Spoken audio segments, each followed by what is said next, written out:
Capital दिया हुआ है और उसके बाद दिया है sundry creditors, reserve fund and Hari loan. तो ये हो गया बैलेंस शीट का इंफॉर्मेशन। और बोल रहा है कि अब नीचे का प्रश्न का इंफॉर्मेशन दिया हुआ है।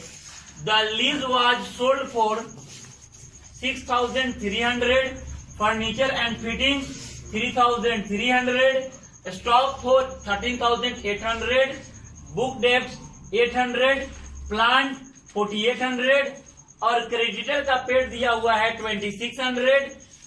इन फुल सेटलमेंट यानी जो क्रेडिटर था 2,700 का, उसका पेमेंट हो रहा है 2,600 इन फुल सेटलमेंट और रियलाइजेशन एक्सपेंस दिया है 500। अब हम सोचेंगे इसका जर्नल एंट्री कैसे करना है। तो बहुत ही आसान तरीका है इसे जर्नल एंट्री करने का। क्या आसान तरीका है कि हम लोग जो एसेट दिया हुआ है उसमें कैश एंड बैंक को छोड़कर हम टोटल एसेट को ट्रांसफर करते हैं रियलाइजेशन अकाउंट में, और ट्रांसफर करेंगे तो ट्रांसफर का एंट्री होता है realisation account debit to sundry asset account without cash and bank. तो कैश को एंड बैंक को हम छोड़ देंगे और टोटल को हम लोग उसके बुक वैल्यू जो बैलेंस शीट का वैल्यू दिया हुआ है उस वैल्यू पर हम यहाँ ट्रांसफर कर देंगे। अब आपके मन में आएगा कि सर मैं कैश भी, तो आप जब पढ़ाए थे हमें तो आपने मुझे बताया था कि सर कैश भी तो एसिस्ट है, कैश भी एसिस्ट होता है, तो इसमें क्यों नहीं लेंगे। तो बाबू हम लोग जब ये अकाउंट बनाते, लेजर जब जर्नल जब पोस्टिंग करते हैं तो हम लोग यहाँ जो ट्रांसफर करते हैं सन्ड्री एसिस्ट को, इसके ट्रांसफर करने का एकमात्र ऑब्जेक्ट होता है कैश में कन्वर्ट करना। किस चीज में बदलने के लिए हम ट्रांसफर करते हैं, कैश में बदलने के लिए कन्वर्ट करते हैं। और ऑलरेडी ये कैश एट बैंक मेरा कैश होता है, इसलिए इसे हम कैश अकाउंट में ट्रांसफर नहीं करते हैं। आपसे पूछ सकता है कोई कि कैश अकाउंट को हम क्यों नहीं रियलाइजेशन अकाउंट में लेते हैं। आप लोग बोलिएगा क्योंकि यह कैश ऑलरेडी कैश है, इसको कैश में नहीं बदलना है, लेकिन जिसे हमको कैश में बदलना है उसे हम लोग रियलाइजेशन अकाउंट में ट्रांसफर करते हैं। उसके बाद आती है तो being sundry assets transfer to realisation account. फिर बात आता है sundry creditor and Hari loan. वैसा देखिए अब रियलाइजेशन अकाउंट में वैसे क्रेडिटर को ट्रांसफर किया जाता है, वैसे लायबिलिटी को ट्रांसफर किया जाता है जो कैपिटल फंड नहीं हो। क्या नहीं हो, कैपिटल फंड नहीं हो। जो कैपिटल फंड होगा वो रियलाइजेशन अकाउंट में नहीं आएगा। जैसे कैपिटल दिया हुआ है राम हरी, ये कैपिटल हो गया। रिजर्व फंड ये कैपिटल फंड का पार्ट होता है क्योंकि फॉर्म में जमा किया जाता है और दोनों पार्टनर में डिस्ट्रीब्यूट होता है। जो पार्टनर में डिस्ट्रीब्यूट होगा वो हो जाएगा कैपिटल फंड। लेकिन क्रेडिटर एंड हरी लोन जो है वो इसमें कैपिटल फंड नहीं है, तो ये दोनों ट्रांसफर होकर चलाएगा रियलाइजेशन अकाउंट में और हो जाएगा sundry creditor account debit, Hari loan account debit to realisation account being sundry liability transfer from realisation account. जो बैलेंस शीट का वैल्यू दिया होगा वही बैलेंस शीट का वैल्यू बैठाया जाएगा। सन्ड्री क्रेडिटर का वैल्यू 2,700 और रिजर्व फंड का 3,000, दोनों हम लोग जोड़ के 5,700 हमारा हो जाएगा टू रियलाइजेशन अकाउंट। अब हम लोग जो ट्रांसफर कर लिए, ट्रांसफर करने से हमारा एंट्री पूरा नहीं होता है। ट्रांसफर करने के बाद हमें ध्यान देना होता है ये जो इंफॉर्मेशन दिया हुआ है इस इंफॉर्मेशन पे, और इसी इंफॉर्मेशन पे हम लोग सन्ड्री एसेट को रियलाइज करते हैं या बेचते हैं और क्रेडिटर का पेमेंट करते हैं। तो आपके बुक के हिसाब से जो यहाँ दिया हुआ है, ये क्या दिया हुआ है यहाँ ध्यान देना है। यहाँ दिया हुआ है the lease was sold for 6,300, तो दिया हुआ है, इसके लिए हम वर्किंग नोट करेंगे और यहाँ हेडिंग बनाएंगे एसेट रियलाइज्ड। तो दिया हुआ है लीज प्लस जो रियलाइज हुआ है सबका अमाउंट जोड़ देंगे एक जगह, furniture and fittings plus stock plus book डेब्ट प्लस प्लांट। ये जो दिया हुआ है टोटल को हम एक जगह ऐड कर लेंगे। तो लीज दिया है 6,300 यानी 6,300, फर्नीचर एंड फिटिंग दिया है 3,300, स्टॉक दिया हुआ है 13,800, यानी 13,800, 13,800। बुक डेप्ट दिया है 800 और प्लांट दिया है 4,800। टोटल को जोड़ेंगे तो हो जाएगा 29,000। कितना हो जाएगा? 29,000। और ये 29,000 हमारा एसेट रियलाइज हो रहा है। जब हम रियलाइज करेंगे तो कैश मेरे पास आएगा। जब कैश मेरे पास आएगा तो नॉर्मल हम लोग पढ़े हैं, कैश कौन अकाउंट होता है? रियल अकाउंट होता है। रियल अकाउंट का हम लोग नियम पढ़े हैं, डेबिट वार्ड्स कम इन, क्रेडिट वार्ड्स गोज आउट। आने वाले संपत्ति को डेबिट करते हैं, जाने वाले को क्रेडिट करते हैं। तो टोटल जो हम रियलाइज किए हैं, बेचे हैं, बेचने से टोटल पैसा मेरे पास 29,000 आ रहा है, 29,000। तो cash account debit to realisation account 29,000 हो जाएगा। ये एंट्री आप लोगों को समझ में आ गया। अब इसके बाद का जो एंट्री होता है, पैसा आएगा तो पैसा कर्जदार को भुगतान करना होता है। जो पैसा मेरे पास आएगा, जो मेरे ऊपर लोन है, उस लोन को हम पेड करते हैं। जब लोन को पेड करेंगे तो उसका एंट्री हो जाएगा realisation account debit to cash account. पैसा आएगा तो कैश टू रियलाइजेशन, और पैसा जाएगा तो रियलाइजेशन टू कैश होगा। पैसा जा रहा है तो कितना पैसा जा रहा है आपके इंफॉर्मेशन के हिसाब से? क्रेडिटर जो हमारा 2700 का था, उसको हम मात्र 2600 पेड कर रहे हैं। 100 के डिस्काउंट पे हमको पेड करना है।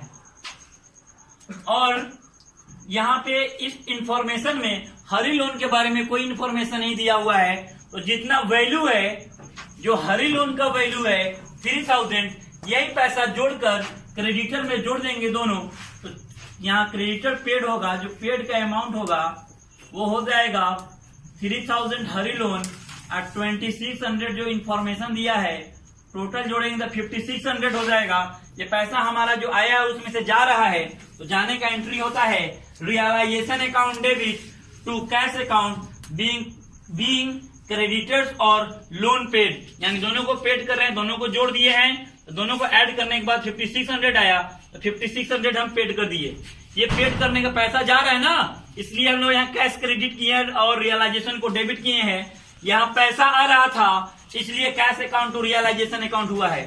फिर आपका प्रश्न का इंफॉर्मेशन क्या कह रहा है? रियलाइजेशन एक्सपेंस पेड, यानी जो ये सभी कार्य किए जा रहे हैं, ये क्या कोई आदमी फ्री में करेगा? उसे कोई ना कोई तो रेमोनेशन चाहिए जो इस काम को करेगा।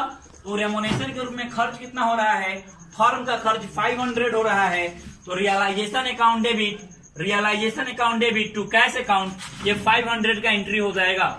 यानी इस रियलाइजेशन प्रक्रिया में टोटल हमने जो खर्च किया और जो पैसा आया, उसमें हमें लाभ हो रहा है या हानि, ये मुझे पता होना चाहिए।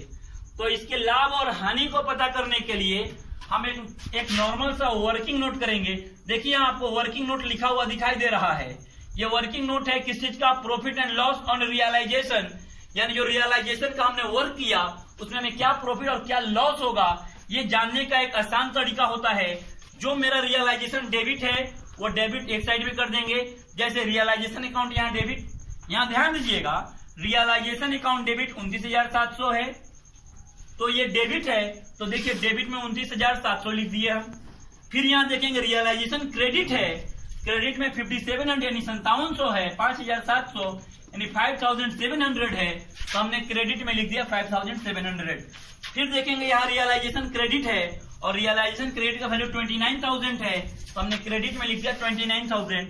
फिर नीचे देखेंगे रियलाइजेशन डेबिट है और रियलाइजेशन डेबिट है 5,600 एंड 500। 5,600 एंड 500 टोटल हम लोग जब जोड़ेंगे तो डेबिट आ जाएगा 35,800 और क्रेडिट आ जाएगा 34,700। यानी डेबिट का टोटल जोड़ होगा वो 35,800 होगा। 29,700, 5600 और 500 जोड़ेंगे तो 35,800 होगा। और जो क्रेडिट का हमने एंट्री किया था, वो क्रेडिट 2 ही एंट्री था, वो टोटल जोड़ेंगे तो 34,700 हो गया। अच्छा, आपको एक बात तो ध्यान में आया होगा कि जो हम कैश किए हैं, हमने बताया कैश आएगा तो डेबिट होगा। यानी मेरे पास पैसा आया है 34,700 और जब डेबिट हो गया यानी पैसा जाएगा, और मेरा पैसा गया जाएगा कितना? 35,800।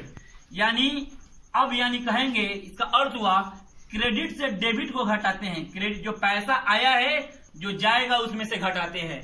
तो आया है 34,700 और जाएगा 35,800, यानी मुझे अपने घर से लाने की जरूरत कितना है 1100, यानी 1100 रुपए की कमी आ रही है, और कमी आ रही तो मेरे लिए लॉस है, और ये लॉस होगा तो लॉस का एंट्री होता है partners capital account debit to realisation account. Form में पार्टनर राम एंड हरि है, तो Ram capital account debit, Hari capital account debit to realisation account.